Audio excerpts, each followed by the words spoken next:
And welcome everybody to another edition of the GSMC Football Podcast brought to you by the GSMC Sports Network. As always, I'm your host, Kenneth Gruenfelder, and it's great to have you guys here on this Friday, May 24th. We have a lot to talk about on the show today. Before I get into that, just want to remind you guys, as always, to tip or donate and get your comments recognized, make sure to go to the following link. That is GSMCPodcast.net. Again, that really helps the show, makes the show more interactive between myself, the host, and you guys, the viewers. Again, that is GSMCPodcast.net. And as always, it is displayed on the ticker at the bottom of the show segment down below. So with that being said, let's get into what we are going to talk about for today. So we're going to start off the show. We're going to talk about Antonio Brown and talking about him going bankrupt, filing for bankruptcy. So I wanted to get into that and just kind of talk about, how he went from being one of the best players in the NFL to where he is right now. Obviously, there's a lot that goes into that, and I'm not going to get into every single detail because a lot of it is a little inappropriate, so I'm not going to, touch upon the inappropriate things. But I just want to go through just the timeline of, from when he was playing to right now, where he is at currently. So we'll get into that. Then I will continue going over each team's individual schedule, so I know I'm right now in the NFC East. I did the Cowboys yesterday, the Eagles the day before, so now I'll be doing the New York Giants, so my team, and don't worry, the Giants are going 17-0. Yeah, I guarantee that. But yeah, we'll get into that in the second part of the show.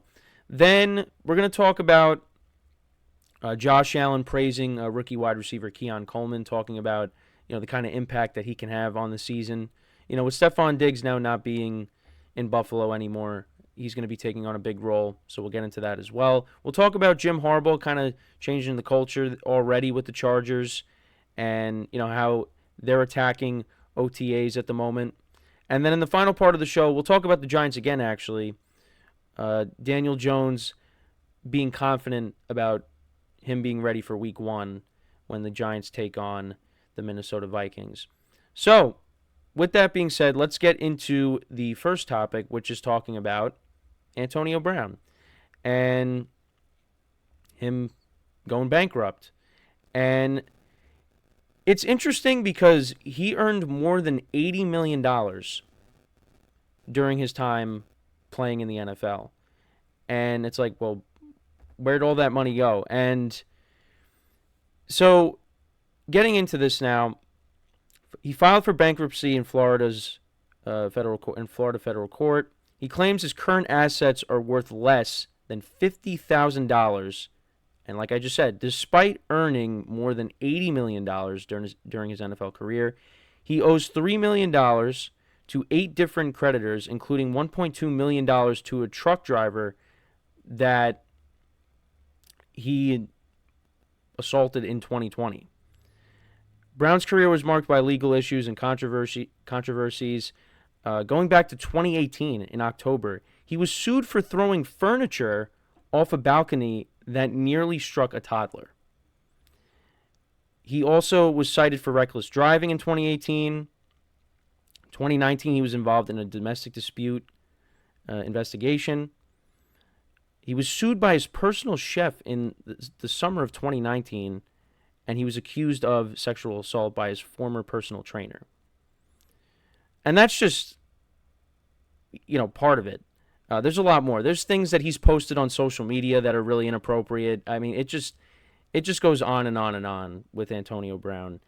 And for a football fan, like hardcore football fans, it's sad because he was idolized when he was playing for the Steelers. He was a fan favorite for a lot of football fans.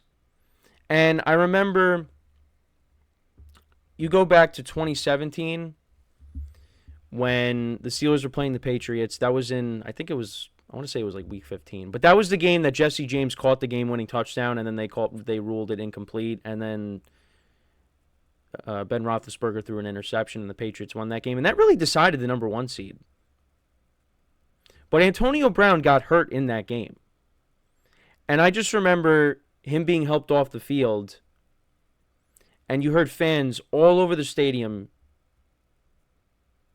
chanting MVP.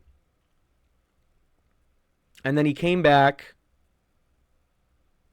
for the playoffs against the Jaguars. And I think he had 2 touchdowns, but he had a really good game. I mean, the Steelers lost that game to the Jaguars. The final score was 45-42. But they lost that game. But you just think back to that moment and to where he is right now. It's like, what happened? And many people point to the collision with Vontaze Burfict in the playoffs against the Bengals, which was, a lot of people think that was like the turning point for Antonio Brown, because his behavior changed, and everyone just points to that a lot. Well, I don't want to say everyone, but a lot of people point to that injury or that collision as to why Antonio Brown is acting the way he is right now. Now, I'm not going to say that is definitely the reason, but you go back to that and, things started to change. I mean, look at the last time the Steelers won a playoff game. It was against the Chiefs back in 2016. Well, 2016-2017. 2016-2017 season. And again, I'm not going to say that collision with Burfict had anything to do with what I'm about to say, but Antonio Brown was Instagram living while Mike Tomlin was addressing the team after the game, because they were going to go play the Patriots the following week. And Antonio Brown decided that he's going to Instagram live, and you could hear exactly what Mike Tomlin is saying. And that just rubbed people the wrong way. And, even after that, you had him getting into fights with Ben Roethlisberger, I believe, as well. And after the 2018 season, because now we'll flash forward now. We talked about 2017 a little bit. Now you go to 2018, and the Steelers lose that tough game to the Saints in New Orleans. And that was the last game that Antonio Brown ever played for the Steelers. Juju Smith-Schuster fumbles the ball at the end of the game. Now, the Steelers weren't completely eliminated from playoff contention. They needed a lot of help the next week. They did win, but they still didn't make it. That was Antonio Brown's last game as a Steeler. And I think the Steelers voted Juju Smith-Schuster as the team MVP, and Antonio Brown was not happy about it because he took it to social media. And he brought up, he posted, old DMs from Juju Smith-Schuster before, he was drafted into the NFL. And just how, he wanted my help. He was seeking advice from Antonio Brown. And then I think he called him, what did he say? It was something along the lines of Boo Boo Schuster fumbled the season or something. And then Antonio Brown eventually got traded. Now, initially, he was going to get traded to the Buffalo Bills. I remember. I think it was late at night, and it was announced that he's going to the Bills. He was going to play with Josh Allen. But then he tweeted, I think he tweeted fake news or something. And they were like, never mind. That's not happening. So then he got traded to the Raiders.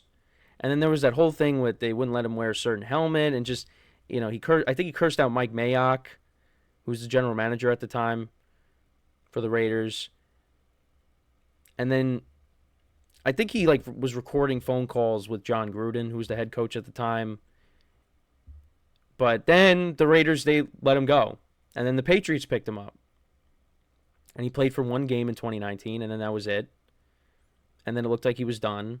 Then when Tom Brady went to the Buccaneers, Tom Brady brought Antonio Brown in.